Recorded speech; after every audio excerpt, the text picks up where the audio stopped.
আমি শ্রী জগবন্ধু ভট্টাচার্য। আমি আমার লেখা আরেকটি কবিতা আপনাদের সামনে পাঠ করে শোনাচ্ছি।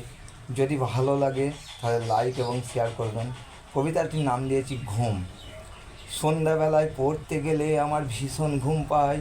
প্রতি বছরই সেই জন্যই আমার রেজাল্ট খারাপ হয়। ঘুমের জন্যই ছাড়তে হলো আমার লেখাপড়া। দুপুরবেলা ঘুমোতেই হবে, এটা আমার নেশা।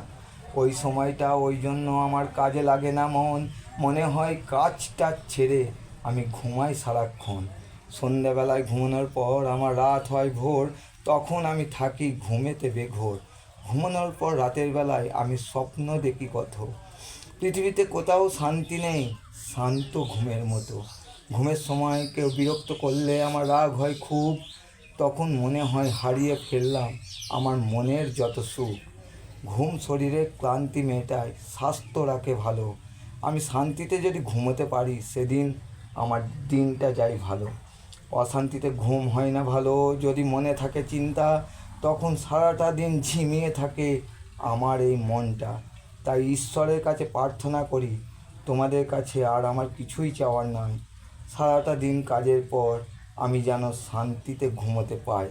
নমস্কার বন্ধুরা।